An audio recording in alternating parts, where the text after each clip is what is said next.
Welcome back to my channel. यदि channel पे नए हैं तो चैनल को सब्सक्राइब कीजिए और बेल आइकन दबाना गलती से भी मत भूलना। ये वीडियो सिर्फ और सिर्फ एजुकेशनल पर्पज है।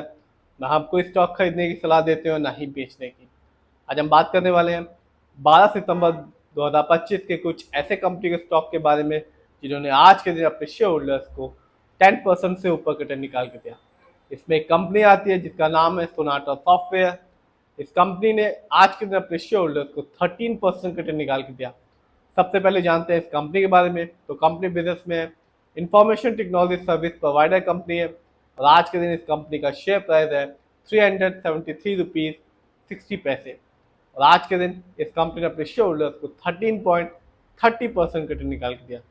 जानते हैं एक साल को मार्केट डाउन था, इस कंपनी के शेयर में भी गिरावट देखने को मिली जो कि रही 37.81% की।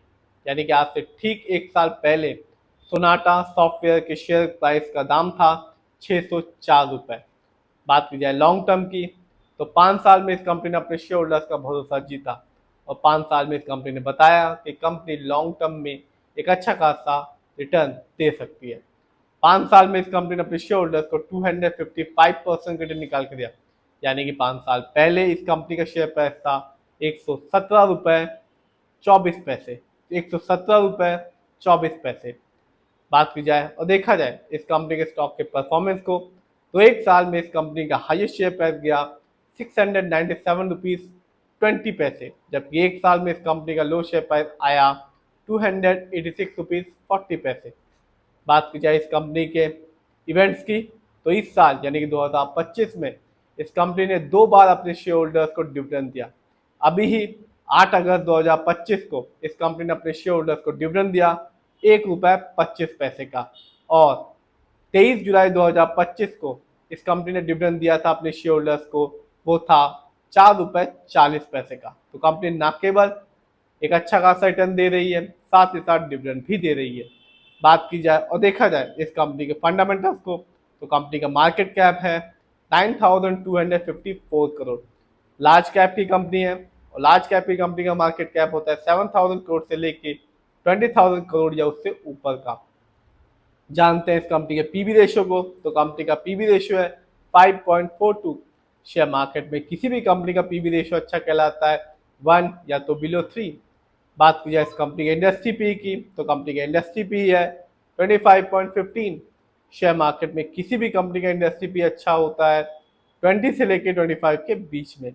इंडस्ट्री पी से पता चलता है जो कंपनी के स्टॉक है मार्केट में चीप है या एक्सपेंसिव है।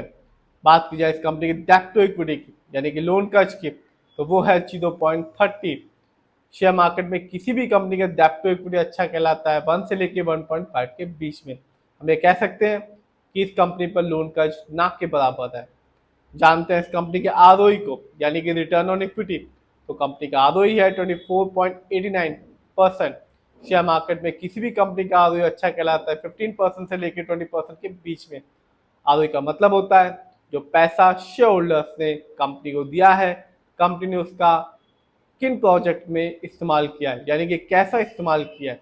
जब भी आप देखेंगे किसी कंपनी के आरओई को हाई तो इसका मतलब होता है कंपनी ने हमारे पैसे को यानी कि शेयर होल्डर्स के पैसे को अच्छी तरह इस्तेमाल किया है। इसे लॉन्ग टर्म में एक शेयर होल्डर्स को एक अच्छा खासा रिटर्न बनता है। और जब भी आप देखेंगे किसी कंपनी का आरओई कम है या नेगेटिव है तो साफ बताता है कि कंपनी ने हमारे पैसे को सही जगह इस्तेमाल नहीं किया। इसे लॉन्ग टर्म में रिटर्न पाने की संभावना बहुत ही कम हो जाती है। जानते हैं इस कंपनी के ईपीएस टीटीएम को तो वो है 15.28। शेयर मार्केट में किसी भी कंपनी का ईपीएस टीटीएम अच्छा कहलाता है 80 या उससे ज़्यादा का। Earning per share trailing 12 month का ये मतलब होता है कंपनी ने लास्ट 12 मंथ में कितनी अर्निंग की, कुछ कमाया भी या नहीं। जानते हैं इस कंपनी के डिविडेंड यील्ड को तो कंपनी का डिविडेंड यील्ड है 1.32%। शेयर मार्केट में किसी भी कंपनी का डिविडेंड यील्ड अच्छा कहलाता है 2% से लेकर 6% के बीच में। डिविडेंड यील्ड से पता चलता है यदि हाई डिविडेंड यील्ड है तो साफ बताता है कि शेयर होल्डर्स को ये इंडिकेट करता है कि इस कंपनी के स्टॉक अपने पोर्टफोलियो में ऐड करना चाहिए।